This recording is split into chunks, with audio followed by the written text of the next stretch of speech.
Ahoi inimesed! Täna oleme siin Rae Kultuurikeskuse Kogukonna Akadeemias läbi viimas kunstitundi. Kutsusin Aleksei Gordini kunstiõpetajaks. Aleksei Gordin on siin sellel põhjusel, et Rae kunstiplatsis avasime tema näituse Kultuurimaja ja mul on väga hea meel, et aastal 2024 on Eestis Kultuuriministeerium kuulutanud välja kultuuririkkuse ja mitmekesisuse aasta ja selle raames me oleme tegelikult juba aasta algusest saadik näitanud erinevate rahvaste, kes Eestis elavad, kunsti, olgu need udmurdid, ukrainlased, venelased, nii edasi. Ja täna on meil väga hea võimalus saada nagu Alekseiga tuttavaks, et tere Aleksei ja mida sa enda kohta ütleksid, kui keegi paluks sul midagi enda kohta öelda, mida sa ütleksid enda kohta?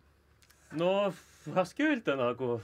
Ma tegelen kunstiga, maalikunstiga ja videokunstiga, samas muusikaga ja performance'iga, no sõltub olukorrast. Ja siis 15 aastat juba elan nagu vabakunstnik, nagu lõpetasin EKAt ja siis läksin magistriõppesse Soome. Siis Soome maali magistratuuri lõppisin 2016. Ja siis põhimõtteliselt, muid eriti ei ole rääkida nagu. Et võib-olla need teemad, mis ma oma kunstis avan, et räägime jooksvalt ka, et ma mingi sellist introductionit nagu pikalt ei tee. Okei. Kui ma vaatan su mingid teoseid, ma märkasin tegelikult juba sind 10 aastat tagasi Tartus, seal olid mõned näitused, mida ma külastasin. No, see on nii ammu. Hakkasid sa mulle kohe nagu selles mõttes meeldima, et ühest küljest sa jutustad oma teostes lugu, aga sa oled selles loo jutustamises väga nagu maitsekalt sarkastiline.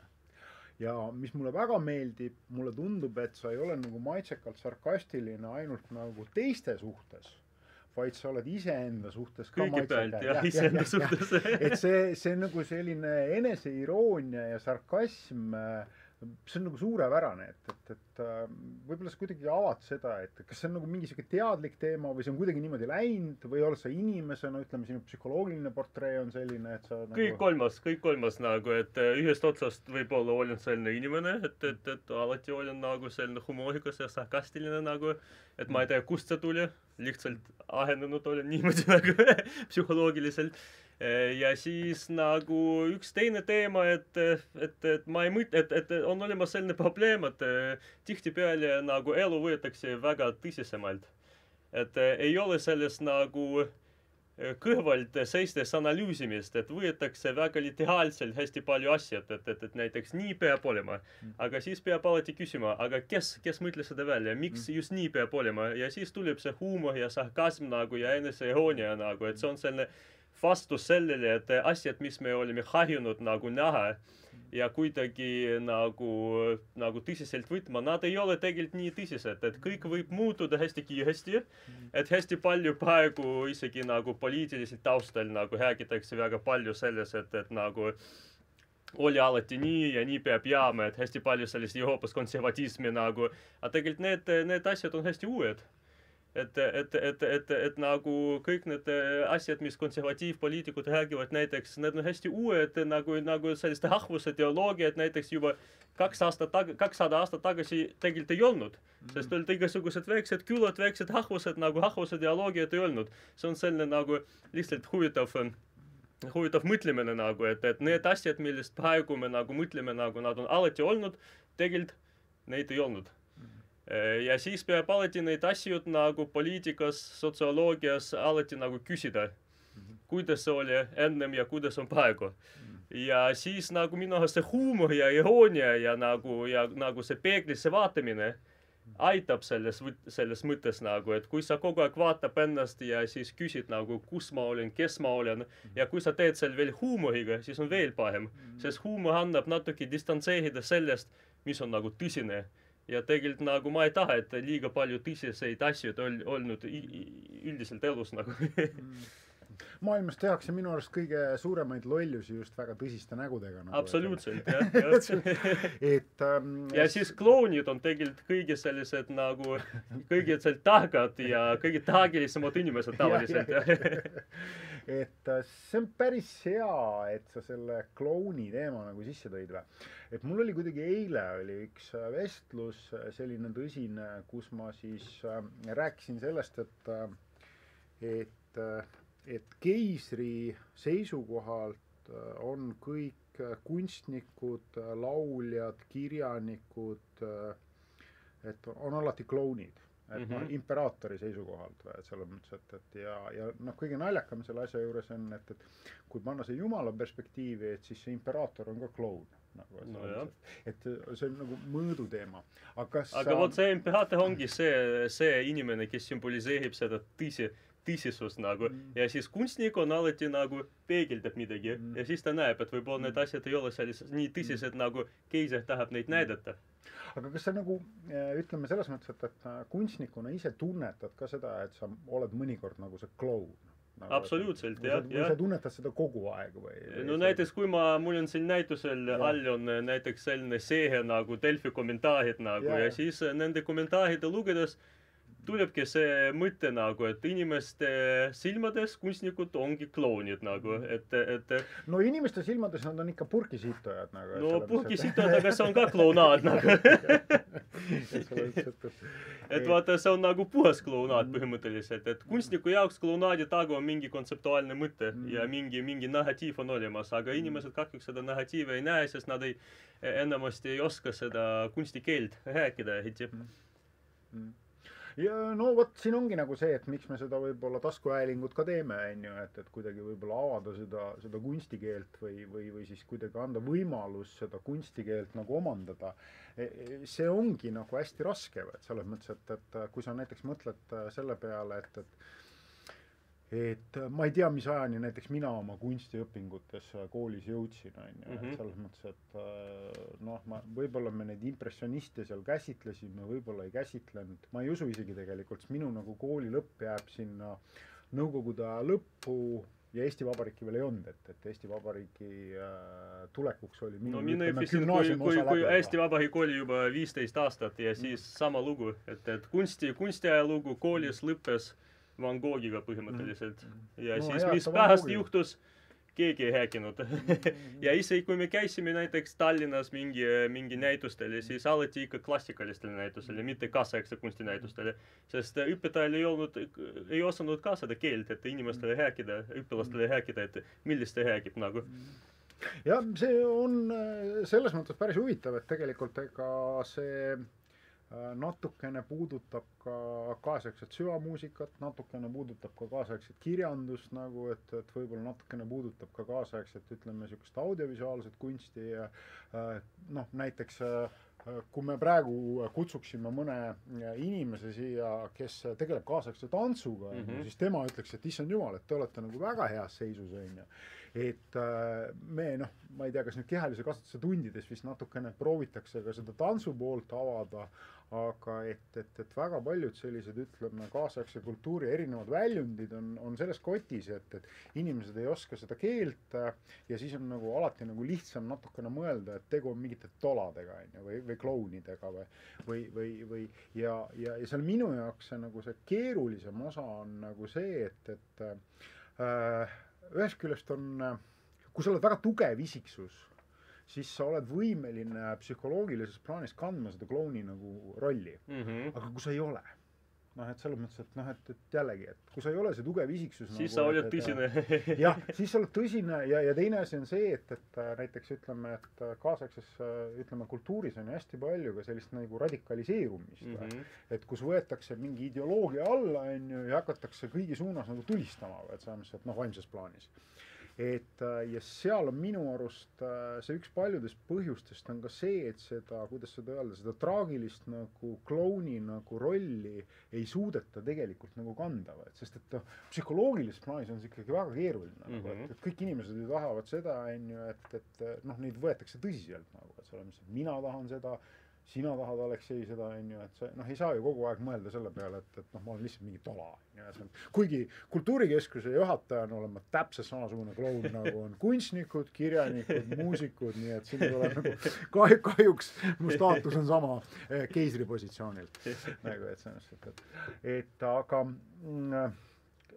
võib-olla kas see sinu nagu siis trikitamine ja siis see iroonia ja sarkasm, mis on sinu enda poole suunatud, mis on võib-olla väljapoole suunatud, mis on selle kunstimaailma poole suunatud, et kas see on ka kuidagi tekitanud mingeid reaktsioone, et näiteks, et sa avad mingi näituse ära ja siis tulevad mingid inimesed ütlevad, et sa ei ole üldse tõsiseltvõetav maalikunstnik, näiteks kolleegid kunstis nagu, et sa ju naljatled ainult nende asjade üle, et me tegeleme siin tõsise kunstiga, on ju, aga sina nagu tõmbad meil, noh, sina tühistad meid oma selle tola tegemise läbi või, et selles mõttes, et või, no nii otseselt näkku nagu keegi pole mulle öelnud. Praegu on nii, et praegu kriitika on selline, et kui kritiseeritakse, siis ikka nagu konstruktiivselt ja kui keegile päriselt ei meeldi nagu, siis nad nagu ei ütle seda nagu, mis nad päriselt mõtlevad, aga ma olen mingi kuulu juttude järgi nagu ikka kuulnud, et mõned nagu kolleegid ikka mõtlevad, et miks kohti nagu, miks see on mingid meemid nagu, see ei ole tõsine nagu, et selline retoorika on täitsa olemas nagu, aga no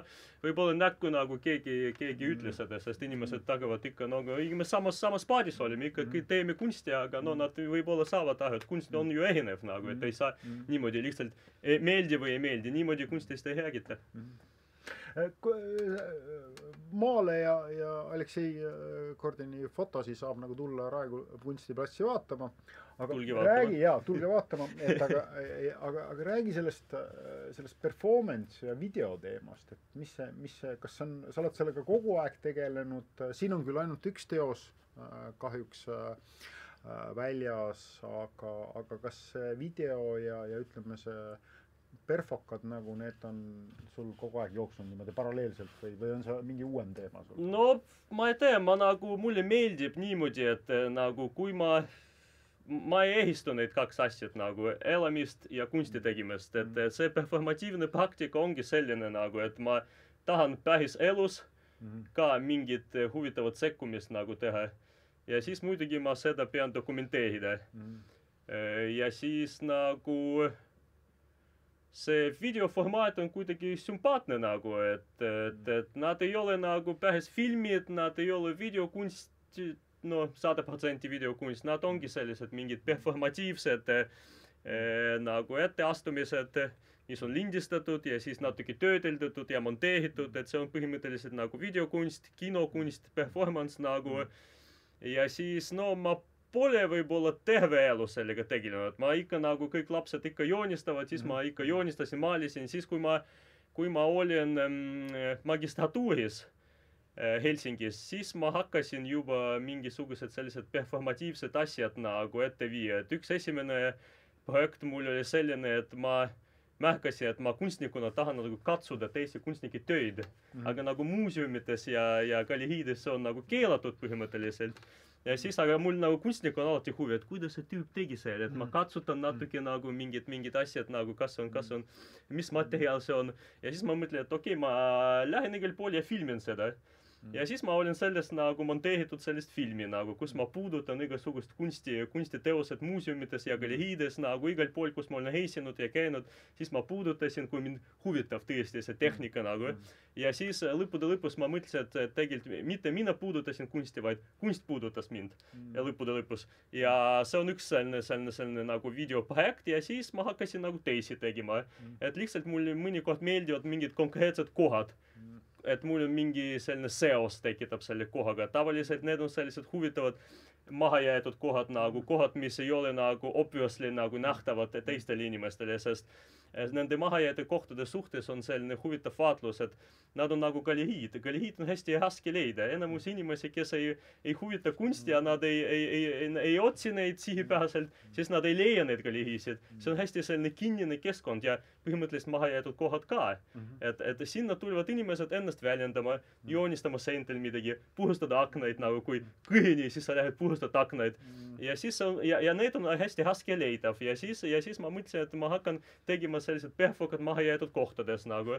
Aga see film seal seal alggaleriis on tehtud juba looduses nagu ja siis mul on terve seeria sellest videotest, kus ma annan kunstile ja kapitalismile kehad, inimeste kehad nagu, et kunst ja kapitalism on sellised suured tõsisemad konstruktsioonid, aga nad on kehatu.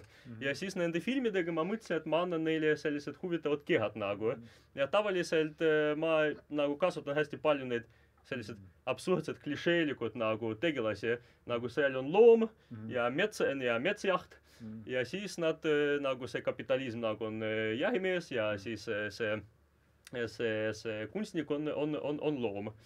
Ja siis see film räägib, kuidas nad kommunitseerivad siis sellisest keskkonnast. No, ma ei tea, kas me võime öelda, et kapitalism laseb nagu kunstniku maha, on ju. No tegelikult jah, kunstnik ei sure. Seal oli väga huvitav oli see, et kunstnik sööb leisikrõpse. Mis sellega on?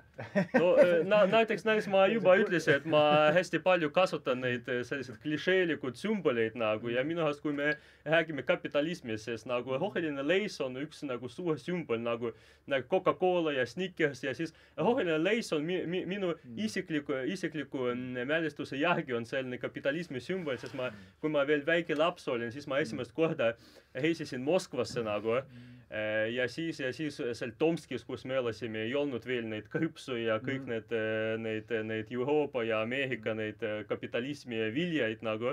Ja siis Moskvas ma nagu nägin esimest korda neid rohelisi krõpsu ja siis ma mäletan, istusin kuskilt öösel vaksalis nagu ja siis sõin need rohelised krõpsud nagu. Siis ma siiamaani nagu mäletan seda maitset nagu, et esimest korda sööd midagi, mis tuli kapitalismist nagu. Ja siis on kuidagi jäänud. See on nagu armulaua leib, on ju. Absoluutselt, ja siis ma... See on Jeesuse ihu, see on kapitalismi ihu. Just ongi nii nagu blessed by kapitalism. Ja siis ma hakkasin neid krõpsu igal pool kasutada. Nagu mul on maalides hästi palju neid kuskilt seda peab veel leida nagu. Mõnikord nad on kuskilt peidetud, et see on väike pakike krõpsu nagu. Ma vaatan nüüd kõik Aleksei maalid uuesti üle. Ma küsin su käest siukse küsimuse, et mis see kapitalism sinu jaoks on? Noh, iseenesest me armastame hästi palju tegelikult kuidagi nagu öelda, et see on kapitalism või ja siis me lisame sinna võib-olla negatiivse lisatähenduse, on ju. Noh, ma ei tea, mina vaatan seda kui mingit tootmissuhteid, on ju, et selles mõttes, et ma ei näegi seda kuidagi nagu selles mõttes, et teistmoodi, aga mis see sinu jaoks tähendab? No kõigepealt nagu vaata, ma töötan just selle teemaga, et kuidas kapitalism nagu tekitab seda kokkupõrke nagu vaimse maailmaga, et põhimõtteliselt nagu sina ütlesid, et see on nagu tootmissuhed nagu ja siis seda et on olemas toode on jumal nagu. Kõik nagu saab mõõdustada nagu rahadega põhimõtteliselt. Aga siis ikkagi inimeste elus on alati see, mis nagu rahadega ei ole võimalik kuidagi mõista. Ja siis nagu sellest spirituaalsel ja siis materiaalsel nagu tasandil ja siis tekitab see kokkupõrge ja sellest nagu kasvavad väga huvitavad küsimused, et kes me oleme nagu, mis me päriselt vajame nagu, kas me vajame palju raha, et õnnelikud olla või tegelikult ei ole vaja nagu, et kas inimesed, kellel on palju raha, on tegelikult õnnelikud või ei ole nagu. Ja siis see on põhimõtteliselt nagu, see on süsteem, kuidas inimesed suhtlevad ja kuidas inimesed nagu mõõdavad mõned asjad nagu ja siis ainultki küsimus, et kas see on õige mõõtma asju just niimoodi rahaliselt ja materiaalselt nagu. Et see on väga easy, see on väga lihtne nagu, aga tegelikult see on väga selline libe tee põhimõtteliselt. Kui me kõik hakkame mõõtma materiaalsel tasandil, siis me nagu lõikame hästi palju mittemateriaalseid asjad ära. Et ongi see tõsisus, just see nagu tõsisus, millega ma võitlen, just läheb sellest, see sünnib sellest, et nagu igal asjal on mingi materiaalne mõõt, mingi materiaalne nagu väljund. Aga tegelikult see ei ole nii lihtne nagu, et tegelikult maailm üldiselt ei ole materiaalne. Kui me hakkame nagu sügavale vaatama, nagu, et laud isegi ei ole materiaalne. See on puhas energia nagu. No, siin on nagu see teema, mis on nüüd tõstatud, on ju, et on umbes, et siis, ma väga lihtsustan seda nüüd, ütleme siis nagu siuke, kui Aristoteles ja Platon istuksid jalad üle põlvekohvikus ja arutleksid siis materialismi ja idealismi üle, nagu, et selles mõttes, et mulle tundub, et see teema siin õhtumaises kultuuriruumis on nagu väga paigas, see opositsioon on siin on nagu loodud, idealism versus materialism on ju, et selles mõttes, ja me peame selle teemaga kuidagi tegelema. Ma muidugi, kuidas öelda, Martin Heideggerikult tahaksin sellest kõigest välja astuda, nagu et selles mõttes, et ma tahaksin astuda sellest etteantusest nagu välja, aga ma saan aru, et see on keerulisem. Nagu, see on keeruline, see on süsteem nagu, mis kujunes iseennast ja sellest on hästi keeruline pääseda, nagu keegi ei ole süüdi, et see lihtsalt kujunes seepärast, et inimestele mingis etappides oli see vajalik. See on lihtsalt nagu, aga see on samas, see on nagu, on olemas hästi palju alternatiivseid nagu ajalood, et kuidas see võiks kujuneda, kui inimese ajaloo oleks nagu teistmoodi välja kujunenud nagu, aga sellest saab praegu ainult fantaseerida, et praegu meil on, mis meil on nagu, keegi ei ole selles süüdi nagu, ja siis me peame seda kuidagi nagu mõtlema ja elada siin. Selles mõttes, et võib-olla ongi nagu see, et kui ma sinuga nüüd nagu põrgatan seda mõttekäiku, et miks ma ütlen, et ma tahaksin nagu sellest välja astuda, on see, et võib-olla me oleme seda kapitalismi nagu käsitlenud liiga nagu filosoofia keskselt, või et selles mõttes, et ongi see materialism versus idealism, on ju, et võib-olla me peaksime tulema siia Sapolsky nagu hulka ja ütlema, et inimkäitumise nagu käitumise bioloogilised põhjused või siis ütleme inimese kapitalismis käitumise bioloogilised põhjused. Et võib-olla need põhjused ei ole üldse nagu kultuurilised, et võib-olla need põhjused ongi kuidagi bioloogilised üldse. No ma olen tegelikult Sapolsky hästi palju kuulanud ja uurinud ja mingis mõttes ma olen temaga nõus. Aga nagu me ei saa neid kahe asja ehistuda, et see on esimene etapp on bioloogiline ja siis kui me oleme bioloogiliselt juba hästi arenenud, siis tuleb kultuur. Ja siis kultuuri ruumis ka see, me kujuneme kuidagi nagu step by step, nii nagu me praegu oleme. Et ma ei saa neid kahju asju ehistuda, et kui mingi bioloogiline liik on arenenud nii palju, et meil on olemas juba nagu teadvus ja nagu matemaatika, filosoofia, füüsika ja siis sünnibki kultuur ja siis me peame selles kultuuriruumis kuidagi edasi arenema ja siis juba need bioloogilised aspektid võib-olla nagu ei ole nii primaarsed nagu mingi 10 000 aastat tagasi. Okei, aga paneme siis kuidagi nagu selle mingisse mudelisse, et näiteks, et Aleksei Gordin müümas oma maale nendes tootmissuhetes, mis on praegu meile ette antud, ehk siis see kapitalism. Aga milline võiks olla see, kuidas siis öelda, see sinu nagu, kuidas öelda siis nagu see alternatiivne nagu olemine seal? Ütleme näiteks, et kui sa nüüd tahaksid kuidagi teistmoodi seda kõike teha, et tahaks maalida ja mis suhted seal peaksid olema, siis võtame selle tootmissuhted sealt ära, et milline see mudel võiks olla, et selles mõttes, et näiteks, et see ideaalmudel siis, kus sina tegeleksid kunstiga, nagu et selles mõttes, et aga seal ei oleks siis neid tootmissuhteid või seda kapitalismi ei oleks. Kuidas see võiks olla? No vot, see on üks huvitav asi, miks ma vaatan väga eneseirooniliselt nagu. Seepärast ma olen ka selles süsteemis, et ma võin seda kritiseerida nii palju, kui ma tahan. Ja siis mulle ei meeldi üldse öelda, et ma kritiseerin nagu, sest nagu sina mainisid praegu nagu teisi, mul ei ole mingi teist pakkumist, kuidas see võib funktsioneerida nagu. Seepärast ma ei ole nagu tõsine oma maalides, et ma pigem nagu teen nalja nagu, aga ei kritiseeri niimoodi, et minu arust kui kritiseerida, siis sul peab mingi, tegelikult ei pea, aga minu arvates, et olema mingi alternatiivne solution nagu, aga tegelikult mul seda ei ole, et see on nagu, see süsteem on nii nagu juba kivistunud ja kujunenud, et läbipääsu ei ole, et küsimus on ainult selline, kuidas me seda töötleme nagu, et kas me jookseme nagu mingi materiaalsete asjade järgi või ikka nagu kuidagi peegeldame mingi alternatiivse pildi nagu ja vaatame enda suhtes kuidagi niimoodi humoorikalt ja kriitiliselt nagu. Seepärast ma ei taha, et minu kunst oleks alati nagu väga tõesti võetav nagu, sest muidugi siis tuleb see kriitika, et okei, ta nagu kritiseerib kapitalismi, aga ise müüb ju oma tööd nagu. Ja tegelikult see on nagu kriitika number 1 hästi palju kunstnike suhtes, eriti neid kuulsate popkunstnike, kes olid tegelikult miljonärid, aga nad kritiseerides ikka seda kapitalismi nagu. Samas nad ei ole ole neid seda valinud nagu. Vot, aga no seda kritiseerimist ma nagu ei taha seda sõna eriti kasutada, et inglise keeles on selline nagu mocking, nagu mis see eestikeelne ekvivalent oleks, nagu mocking. Nagu ilkumine või?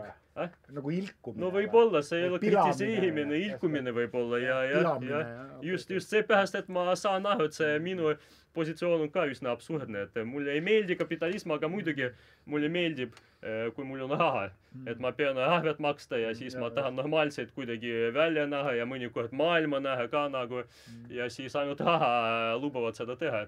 Selles mõttes. No tegelikult on ju see, et iseenesest tootmissuhete nagu taustsüsteem on meile andnud. Oota, üks mõte ka, et nagu sellest nagu, kui me räägime nendest tõsisest inimestest ja poliitikutest ja diplomaatidest ja kõik sellised nagu tõsisemad mehed, siis neil on ka nagu puudub see arusaam, et võib-olla kunsti seda ei saa niimoodi nagu tootmissuhtesse kuhugi panna nagu ja see on üks nagu huvitav teema, et hästi palju nagu mõnikord riik, sest riigis, kes juhtib riigis, sellised tõsisemad inimesed, kes on väga konkreetne ja väga materiaalne arusaam asjadest. Ja siis, kui midagi ei too riigile kasu, nagu kunst ja kultuur, sest nagu mingi materiaalset kasu... No ikka toob ju makse maksad ju. No ei toob, aga see on nii väike, vaata, võrreldes mingi suurte magnaatidega, vaata. No sellega tegelevad mingi kunstnik, kes maalib mõnikord mingi pilti ja siis müüb nagu 3 korda aastas, kas on mingi riigile tõsisene tulu, ei ole üldse. No, selles mõttes, et siin on nüüd ütleme see osa, et kus ma tahan siin nagu täpsustada, et neid inimesi ei ole ka ülemäära palju, kes sellega tegelevad, et selles mõttes, et siin me ei saa rääkida, et kui inimesed, ütleme Eestis näiteks 1,3 miljonit tegeleks, on ju kõik kunstiga, siis ütleme sealt laekuv maksutule oleks päris korralik. No jah, see muidugi. Ei, vaata, kui nad tegeleksid kunstiga, aga siis peab keegi ostma seda kunsti. Aga kui kõik tegelevad kunstiga, siis ainult toovad ja keegi ei müü. Noh, see ongi ju põnev nagu, et selles mõttes, et me jällegi nagu, kus me võiksime on ju visionäärid olla, et Eesti võikski olla selline kunstioaas, on ju, et kus 1,3 miljonit toodavad nagu kunsti, aga müüvad seda ülejäänud 8 miljardile. No jah. Ja et me olemegi nagu selline... Nagu see Hiina kunstivabrik. No ma kujutan ette, et seal Hiina kunstivabrikus töötabki kuskil 1,3 miljonit. No ongi nii ja siis müüvad laiali maailmal. Teevad neid impressioniste ja possimpressioniste ja fauiste ja mis seal on kõike nagu. See võib olla Eesti uus Nokia nagu. Ja just. Vähe Skype'i. Aga jällegi, et ma alustasin sellega, et seesama, et see tootmissuhetest kuidagi väljapool olek on ju, et ma mõnikord saan nagu inimeste kimbatusest nagu aru, et see kimbatuses selles mõttes, et oletame, et keegi ütleb, et sellise klassikalise lause on ju, aga miks nad ei müü siis? Noh, et jällegi, sa ju, kui sa paned see kõrvale näiteks arsti või mõne sillainseneri või mõne arhitekti on ju, kuidas see lugu algab? See lugu algab sellega, et inimene lõpetab ära gümnaasiumi, läheb ülikooli õppima arstiks, arhitektiks, inseneriks, lõpetab selle ülikooli ära, võib-olla teeb sinna veel bakale magistri juurde, siseneb tööturule, tal on olemas mingid teadmised, ta hakkab omandama oskusi. Nagu, ja see, mida ta teeb tegelikult ongi see, et ta konverteerib oma oskused nagu rahaks. Nagu, et samas, aga... No ta müüb oma aega ka kõigi pealt. Ja ütleme, et mis puudutab nüüd seda loovisikut, sinna me oleme külge pannud nagu mingi oskusi ei ole. Et ei, noh ikka ju, sa ju ise praegu just rääkisid oma akadeemilisest on ju karjäärist, et sa oled lõpetanud Eesti Kunstiakadeemia, sa oled lõpetanud Soomes Helsingis nagu globaalse turujärgi nagu see on veits teistmoodi oskus. Jah, et ütleme, et sa oled lõpetanud need asjad, et siin on täpselt samamoodi, sa oled nüüd tegelenud sellega, on ju, su kunstiteostel on mingi hind, on ju, ja minu jaoks on see kuidagi nagu huvitav, et need loovisikud kuidagi nagu väga nagu protestivad selle vastu. Et põhimõtteliselt see mudel on ju sama. Ja minu küsimus sulle võib-olla on see, et miks nad protestivad. Ja ma toon sulle siit ühe näite. Joseph Brodskil oli kohtotsus. Ta lõpetas ära Venemaal ainult 9 klassi. Et siis ta mingi peale 9. klassi vist töötas kuskil või läks kuskile kutsekooli, aga käis erinevate kohtade peal tööl. Ta oli meeletult andekas, ta tõlkis tohutult palju, ta kirjutas väga head luulet ja siis, kui see kohtuprotsess toimub, siis kohtunik küsib ta käest, et aga kus te seda luulet olete nagu õppinud või kes teil nagu see, noh, kust teil see tuleb nagu. Ja siis Brodski vastab seal selle ilusa lause, et noh, et ma arvan, et see on nagu jumalast või.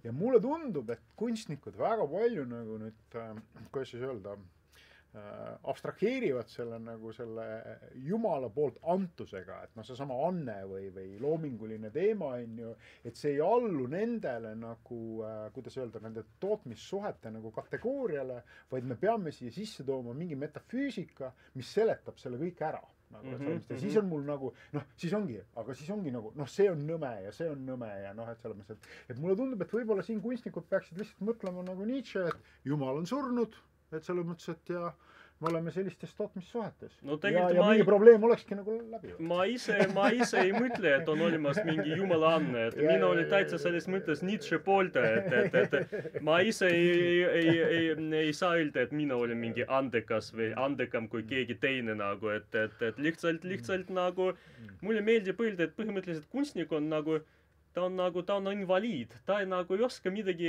teha peale kunsti nagu, et kui sa loed neid kommentaarid, siis on hästi palju kirjutatud selles, et no kui sa ei müü oma kunsti, siis leia endale teine tootav sissetulek nagu, tule õpeta potseppaks nagu, tule mingi traktoristiks, et inimestel ongi nagu peas on selline teema, et kui sa valid endale mingi amet nagu ja siis see amet sind ei toida, siis õpeta lihtsalt teise ametiks nagu, nii nagu enamasti inimesi nagu tekib, et mõnikord sa nagu õpetad mingi ametit nagu sa reklaamis tööd ei ole, lähed taksojuhist, siis taksojuht sulle sobib nagu, siis sa tahad edasi areneda ja siis saad C-kategooriat ja siis sa oled juba rekkajuht näiteks ja see on nagu niimoodi käib, aga kunstnikutel on nagu minus ma ei oska mitte midagi teha, et kõik asjad, mis ma proovin, nad ei meeldi mulle meeldib ainult kunsti teha, siis ma ei ole süüdi selles, see on mingi psühholoogiline värk, see on invaliidsus põhimõtteliselt nagu, et ja sellised inimesi sul on nagu siis ütleme siuke nagu autism on.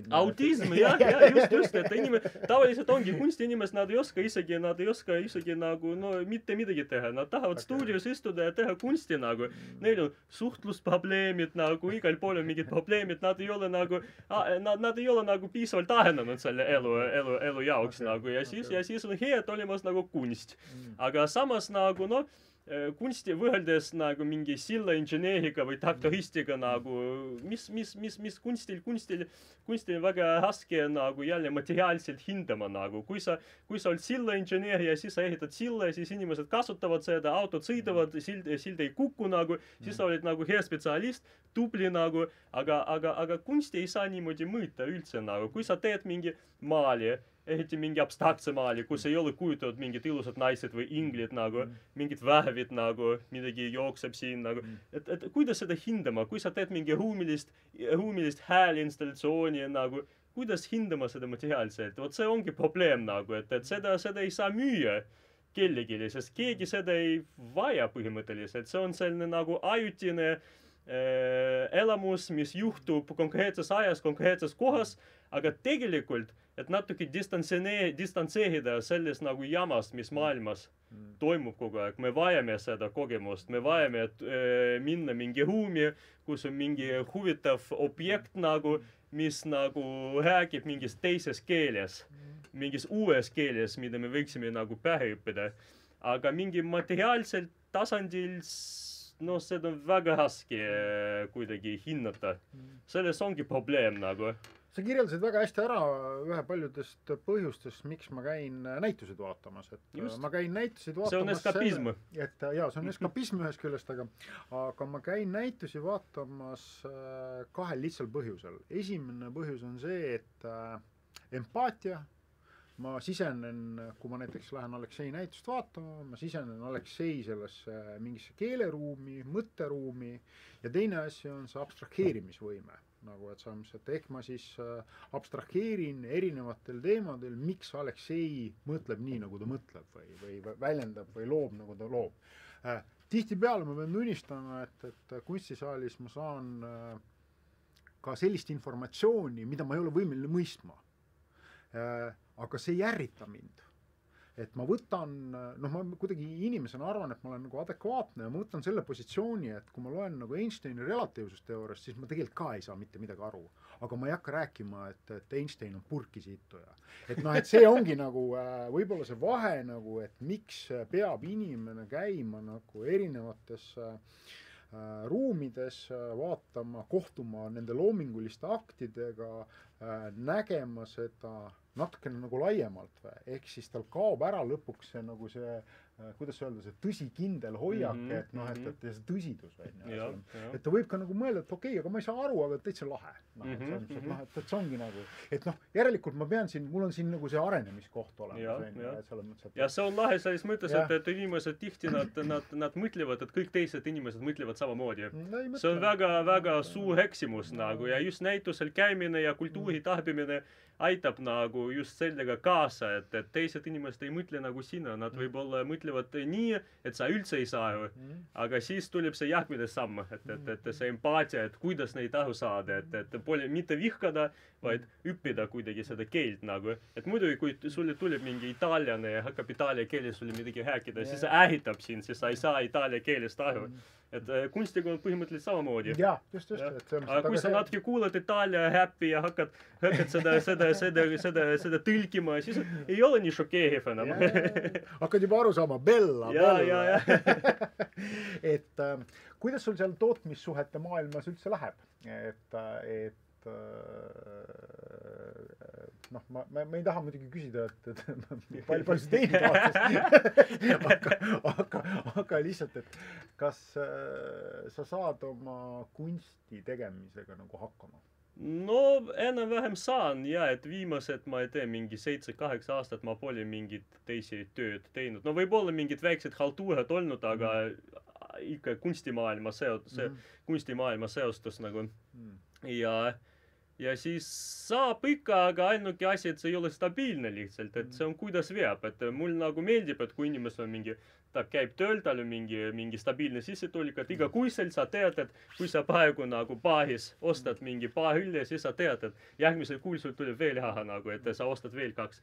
Aga mul seda ei ole, et alati nagu, kui ma raiskan oma raha, siis mul on alati risk nagu, et ma võin öelda, et ma olin kogu aeg selle pärast stressis ja mul ei ole mingi kindlus nagu järgmise päeva suhtes, et mõnikord sa müüd nagu mingi 3-4 maali, sul on üsna palju raha, aga sa ei tea, millal sa müüd järgmised maalid ja siis võib-olla nagu üks päev sul on mingi viimased 100 euri kontol ja siis viimased 50 ja mingit plaani üldse ei ole.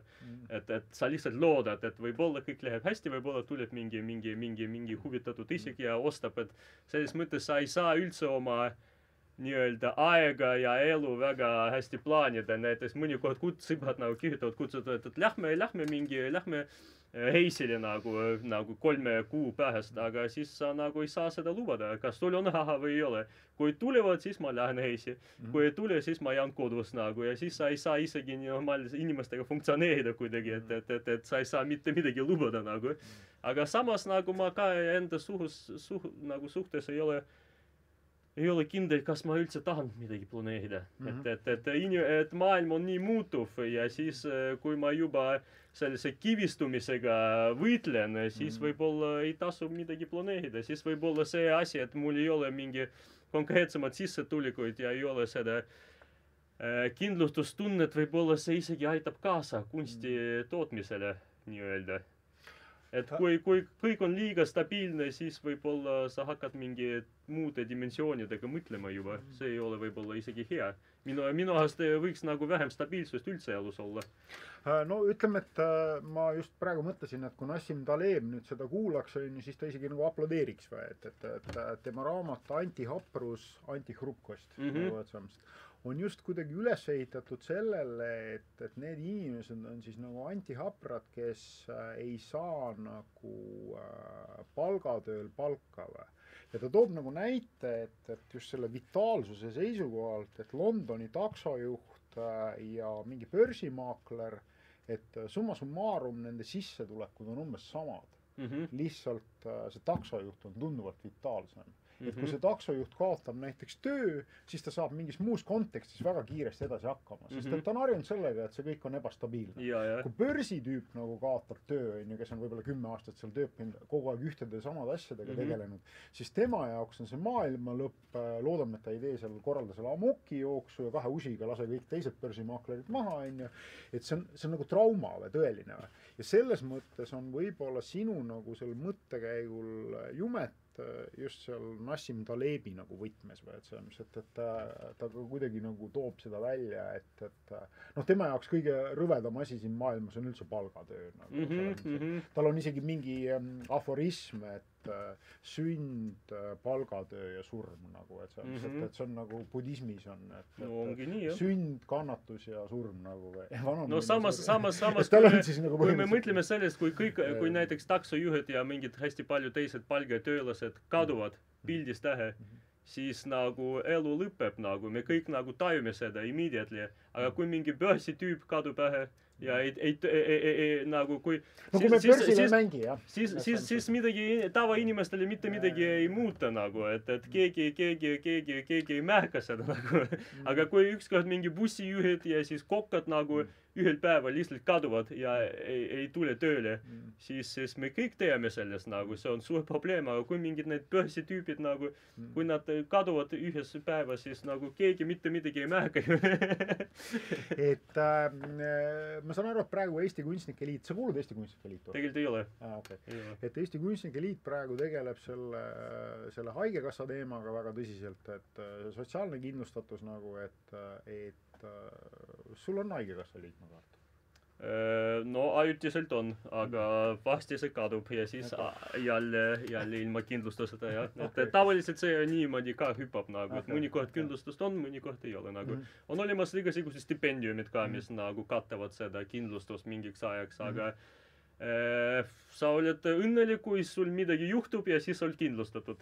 Aga kui mõnikord sa ei ole kindlustatud, siis sa lihtsalt loodad, et kõik läheb hästi, siis ei ole mingi tervisehikket, sul ei ole midagi jalaluu murdud või midagi sellest. Et lihtsalt positiivne mõtlemine, et ei juhtu mitte midagi. Aleksei, ära mulle jalaluud. See kuu ei tohi juurde jalaluud. Järgmine kuu võib. Järgmine poole aasta ei tohi, sest ei ole kindlustust. Et täna on meil siin stuudios 9. mai. Kultuuriline rikkus, mitmekesisus ja siis kogu see meid ümbritsev maailm. Ma alustan võib-olla seda blokki nüüd selle küsimusega, et mis on sinu jaoks russofoobia? No see on nagu, see on poliitiline nähtus, et vaata on hästi palju demagoogiat. Et hakkab see nagu ehistumine, et keegi ütleb, et need on meie vaenlased näiteks, et vaata on alati poliitikas on kõige pahem variant, kuidas sa oma hääled nagu kogud, et sa ehitad mingi gruppi enda ümber, mingi inimeste kategooriad ja siis sa hakkad neile transleerima, et me olime nagu paremad kui teised, et teised on meie vaenlased näiteks. Ja siis nagu russofoobia on nagu kohalik võib-olla nähtus ja siis teistes riigis on võib-olla teised foobiad, et praegu on alati nii, et igas riigis ei ela ainult üks rahvus, et igal pool nagu Soomes, Saksamaal, Itaalias on alati mingi teised rahvused. Venemaal. No ja absoluutselt ja siis on alati nagu tuleb see retoorika nagu, et süüdi on teised. Et poliitikas on retoorika number 1 ja see on kahjuks kõige nõmedam retoorika, et süüdi on keegi teine, süüdi on venelased, juudid, sakslased ja nii edasi nagu. Tegelikult süüdi on ainult poliitikud ise tavaliselt selles, et see on lihtsalt poliitika on selline asi, et see on nagu asi, mis on nagu enda sees toimib alati nagu, et nad päriselt nagu ei muuta mitte midagi, nad muutavad ainult need asjad, mis nad ise nagu välja mõtlevad. Ja siis minu arust nagu ühiskonnas seda russofoobiat päriselt ei ole, nii nagu teistes riikides mingi saksa või Itaalia foobiat ka tegelikult ei ole mingis sellisest tavalisest ühiskonna levelis nagu. Et kui keegi see ütleb, siis ta on poliitiliselt angažeeritud. See ei ole tavaliselt see, mis inimene ise hakkab nagu välja mõtlema. Tavaliselt see on kellegi poolt ülest alla öeldud, et need on teie siis need on süüdi nagu. Aga tegelikult tavaelus minu arust seda eriti ei ole. Mina näiteks pole kogenud mingi russofoobiat. Mul vastupidi, ma võib-olla tahaks nagu rohkem isegi eesti keeles rääkida, aga hästi palju eestlasi hakkavad minuga rääkima vene keeles, sest nemad vastupidi tahavad praktiseerida vene keelt nagu. Ma just nagu täna hommikul Postimehes oli see artikkel, et Kaja Kallas soovitas eestlastele mitte rääkida venelastega vene keeles nagu, siis nad õpivad kiiresti. Mingis mõttes ma olen nagu selles nõus, ja, et mõnikord ma nagu hakkan rääkima eesti keeles ja siis keegi hakkab minuga nagu vene keeles rääkida ja siis mul ei ole nagu praktikat, ma hakkan niimoodi hästi kiiresti unustama eesti keelt nagu. Ja siis kõik need foobiad tulevad tavalisest nagu mingi enne valimist ja enne mingi poliitikat skandaalid nagu, et keegi alati näpuga ütleb, et nemad on süüdi nagu. Ma toon ühe siukse termini, mis mulle tundub nagu vene keeles kõlab isegi nagu paremini kui eesti keeles. Nii on, et bõtavoja russofoobia, et siis nagu olme russofoobia ja ma toon mingi näite. Ma olen üldiselt olnud väga, kuidas öelda, selline vene kultuuri lemb, et alates Dostojevskist lõpetades Peljevinini, alates Kasimir Malevitšist lõpetades Šagalini, Kandinskini, et selles mõttes, et ja kõik, mis sinna vahele jääb ja siis istun mina kuskil lauas, nagu läheb teema keele peale, et nüüd see kõik see vene keele pealt üleminek eesti keelde, koolid ja nii edasi, siis mittekodanikud, kes ei ole suutnud keelt ära õppida ja ma tegelikult inimesena ju saan aru, et ühest küljest, kui sa elad võib-olla siin Pärnus või Viljandis või Tartus, et siis sul on venelasena nagu, eesti venelasena nagu lihtsam seda keelt nagu omandada. Aga kui sa elad nagu Narvas või Sillamäel, kus on 3 või Tallinnas, või Tallinnas, no tegelikult Tallinnas on ka pooleks, et see on ka nagu lihtsam nagu, et selles mõttes. Aga kui sa nüüd tõesti elad seal nagu Sillamäel või Narvas on ju, et see on, kus on 3-5% eestlasi, et sul ei olegi nagu selle keelt nagu mitte kellegiga nagu praktiseerida. Ja keelega kahjuks on nii, et ta tahab saada praktikat, ta tahab saada rääkimist ja kui neid eesti keele maju ka seal väga palju ei ole, kus sa saad nagu hommikust õhtuni käia, ütleme seda keelekümlust tegemas, on ju, siis on see kõik nagu mõistetav, nagu see natukene see siuke nagu see siuke mitte just kõige positiivsem hoiak, on ju, ja istun ma seal ja inimesena ma saan sellest kõigest nagu aru ja siis keegi ütleb midagi, on ju, ja siis ma ütlen, et teil on 30 aastat aega olnud. Ja võt seda me nimetangi seda olme russofoobiaks, et selles mõttes, et nagu on olemas, me teeme vaata seksuaalvähemust üle nalja, see on siuke olme homofoobia ja siis me teeme aeg-ajalt juutid üle nalja, see on siuke olme antisemitism, nagu, et see ongi nagu siuke nagu sisse kodeeritud, on ju, ja vaata see, millest sa rääkisid, on ju, see vaenlase kujund, on ju, et selles mõttes, et kuidas konstrueeritakse need vaenlase kujundid, on ju, et selles mõttes, et nagu, et kuidas ütleme seal idapiiril, teispool idapiiri seda tehakse, on ju, et kogu see G-Euroopa ja Sagnuvajuši Zapat, on ju, et selles mõttes, et kogu see homo-Euroopa ja alla käinud nagu no see on jalati kellegi poolt nagu selline välja mõeldud konstrukt nagu, tegelikult seda ju ei ole päris elust. Just, et ja siis kuidagi, et siis sa nagu avastad, et et see nagu on olemas mingis plaanis ja siis ma olen nagu enda jaoks hakanud nagu viimasel ajal nagu küsima oma eesti-vene nagu tuttavate käest, et kuidas nad seda nagu kuidas nad seda russofoobiat nagu tunnetavad ja siis ma olen aru saanud, et sellest ei ole ka väga nagu lihtne rääkida, et ütleme näiteks sama, et kui sa nüüd seda ei ole lihtne tajuda isegi mingis momendis nagu, kas on päris russofoobia või homofoobia nagu, kas mingi selline süütu nali, kas me võime seda nagu käsitleda nagu päris homofoobia või russofoobia nagu, kui see nali kedagi nagu üldiselt nagu otse näkku ei löö nagu, kui see ei tee pahandust nagu, noh, kas ongi probleem, noh, ma ei tea. Vaat siin ongi nagu see, et mida sa ise ka ju inimesena nagu, vaat sina, kes sa armastad, ütleme, niisugust võib-olla sarkasmi ja irooniat ja mingite asjade, ütleme, ülepilamist või nalja tegemist nagu, et sinu jaoks võib-olla need asjad ei tundugi nagu väga nagu selles mõttes nagu karmid ja mina, kes ma armastan täpselt samamoodi, ütleme, sellist musta huumorit ja võib-olla mingeid üle võlli asju, et siis minu jaoks ei ole see ka nagu probleem, aga inimesed on nagu tundlikumad, et sest nad võtavad kõik liiga tõsiselt. No üks asi on see, et nad võtavad neid on hästi palju saab manipuleerida just seepärast, et nad võtavad liiga palju tõsisemaid need asjad nagu, neile jaoks nad on hästi kivistunud asjad nagu, tegelikult nad ei ole, nad võib-olla võiks nagu pehmemaks neid näha. Ma saan aru, et sa oledki sündinud Venemaal üldse. Millal sa Eestisse tulid üldse? 96 või 7, see ei mäleta täpselt, 7-aastane, siis ma läksin suvel tulime Pärnusse Tomskist ja siis samal aastal siis läksin esimese klassi Pärnu Vene Gümnaasiumisse. See on see 3. Pärnu, ma tean, see on see mere ääres oli. Just, praegu see on Tammsaare kool ja see ei ole gümnaasium enam.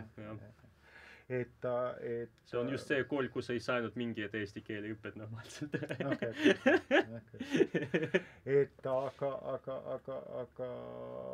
see vanemad siis olid nagu venelased või siis isa ja ema on kuidagi segu? Ei, see on, me olime nagu vanavanemad küüditatud olid ja siis ma rääkisin sellest lugust, et olid küüditatud ja siis kui Nõukogude Liit siis maha kukkus nagu, siis saime taotleda kodakondsust tagasi ja siis tulimegi Eestisse. Aga mis su vanaisa, vanaema nimi oli siis? Mis su vanaisa, vanaema nimi oli siis? Vanaema oli Haebeile Kordin ja siis vanaisa, teda ma ei mäleta ja ei tea nagu. Nii et nad saadeti Siberisse siis? Ja see on nagu Eesti juudid olid, Eesti juudi pehekond ja siis saadi Sibirisse, et oli üsna rikas pehekond, Pärnus oli mingi naelavabrik ja šokolaadivabrik ja siis kõik natsionaliseeriti. Kas te saite tagasi ka midagi? Saime tagasi ikka maja Pärnus, saime tagasi, jah. Kus teil see maja oli üldse Pärnus? Esplanaadi tänaval, see on Rannaha joonis. See on väga, jah. Et selles mõttes, et see on, aga kus ta sinna Esplanaadisse jääb siis? Ma mõtlen just seda, et see on täpselt, kus see vana uue kunstimuuseum oli, seal Paemaja kõrval. Ahaa, okei. Seal kõrval, seal oli siis kunagi see Johannes Vares Barbaruse... No seal samas, jah. Sama koole vana puumaja. No praegu see on juba natuke pahem kui ennem. Aga see maja kuulub ikka teile? Ei, täitsa meile kuulub, jah. Okei, väga hea ju, nagu et sul mõtled, et on sul sealt Tomskist midagi meeles ka? Ei, hästi palju. Absoluutselt palju, et mul on üsna palju neid lapsepõlve mälustusi, et ma üritan neid kuidagi hoida ikka peas.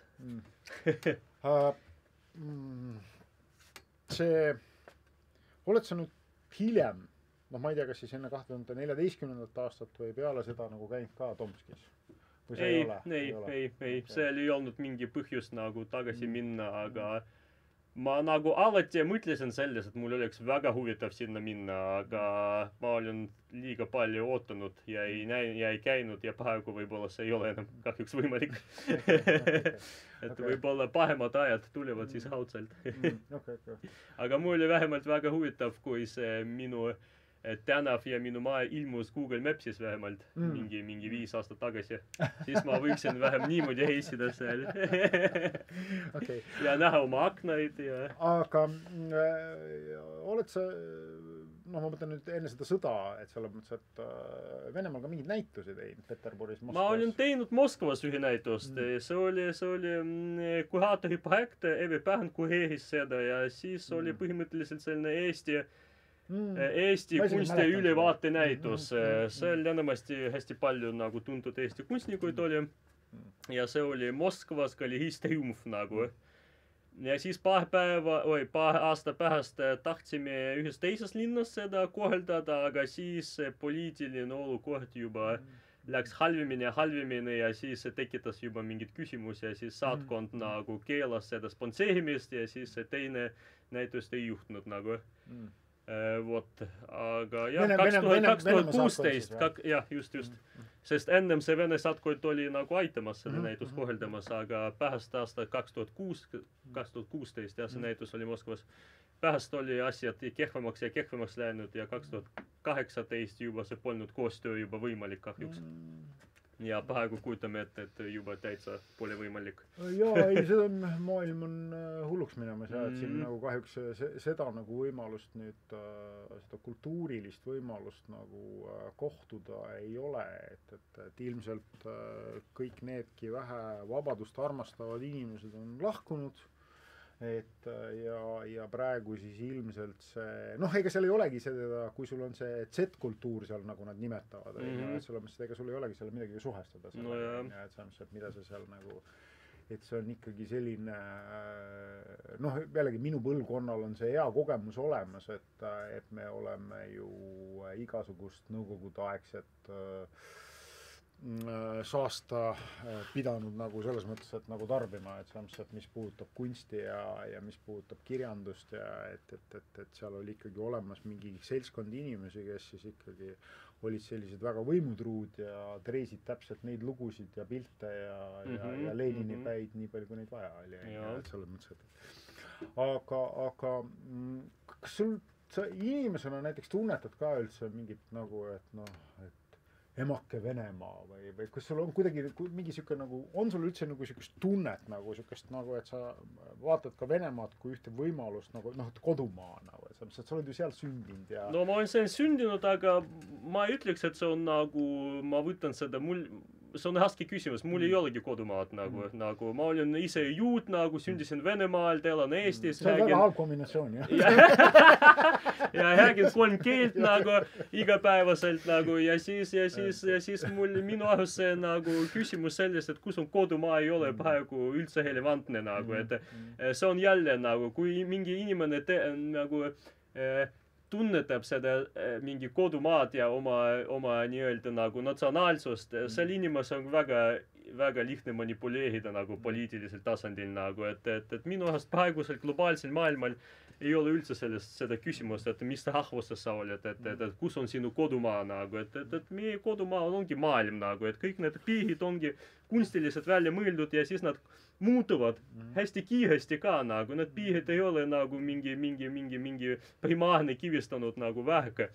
Ja siis see, et sa sündisid kuskilt nagu riigis, see on ju ajalooline kokkusaamatus, et sa võiksid sündida Aafrikas, sa võiksid sündida Ameerikas, see on lihtsalt ajalooline kokkusaamatus ja selle üle nagu uhke ei tasu olla minu arust.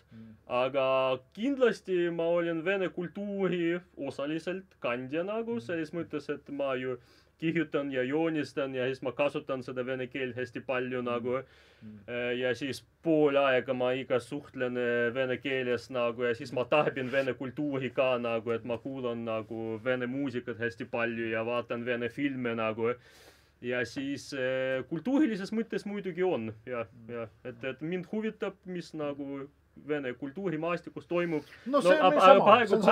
Praegu see maastik on nagu sa öeldud, on nagu kaheks pooleks nagu niimoodi lõigatud juba, et enamasti see vene kultuurimaastik, mis mind huvitab, juba need inimesed võib-olla Venemaal enam isegi ei ela.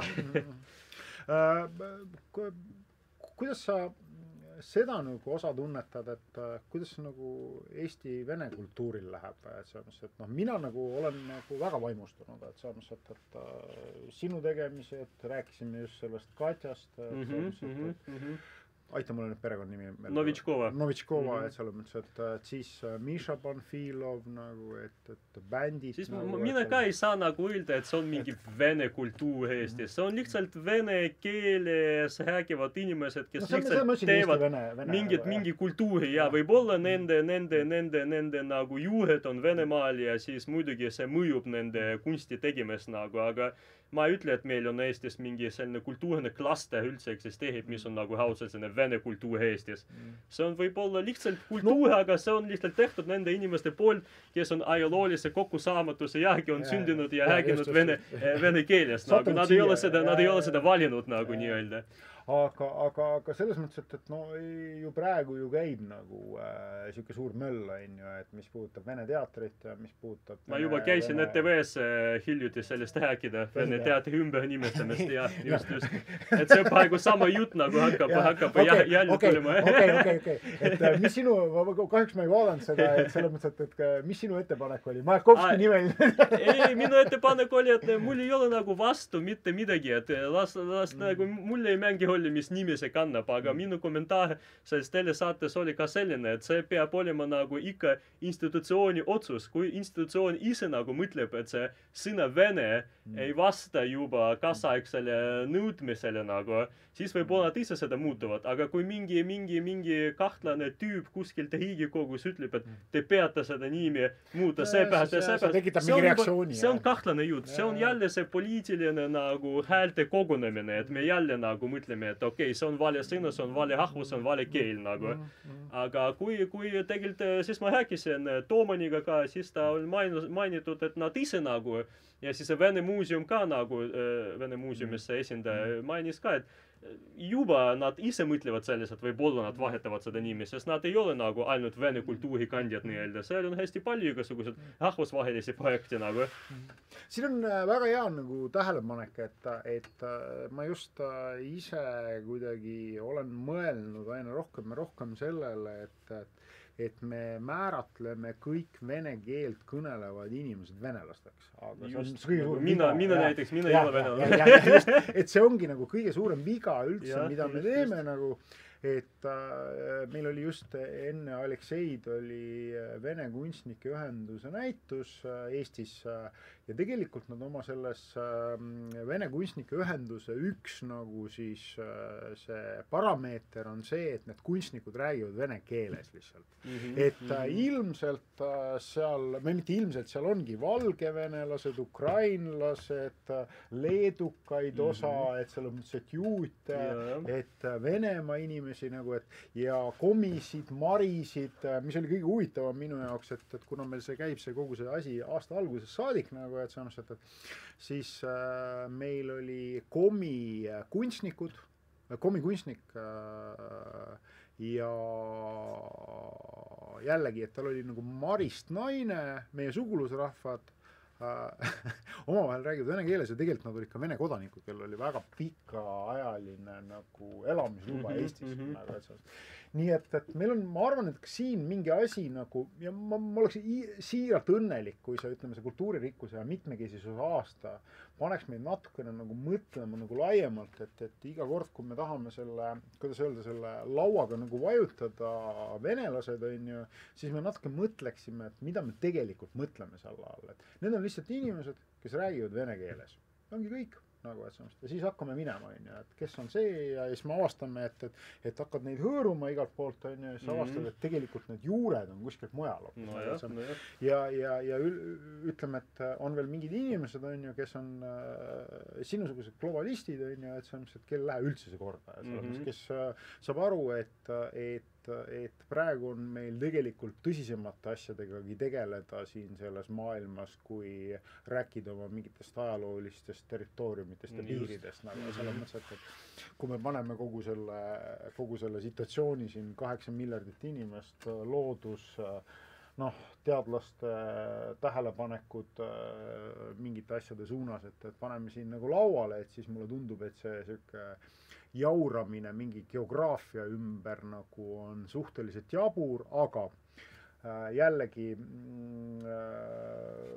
see on ka kõik nagu tegelikult väga nagu mõistetav ja arusaadav, et see vist oli Tšernoševski, kes rääkis sellest, et kuna Vene riik valis Bütsantsist religiooni ortodoksia, nagu et siis ta langes nagu ajalisest mõõtmest nagu välja. Ehk siis katoliiklus kuidagi, et on kuidagi seotud nagu ajaga, just sellepärast, et see Bütsants nagu lagunes, et seal lõppes ära nagu, et selles mõttes, et kogu see osa, et oleks see katoliiklik valik olnud, siis oleks see parem olnud nagu, et selles mõttes, et Venemaa kui enda loogika jaoks või. Ja et seal on ainult nagu see territoriaalne mõtlemine, selles mõttes, et see nagu pidev nagu see laienemine ja see territoriaalne mõtlemine ei ole selles mõttes, et kuhugi nagu kadunud.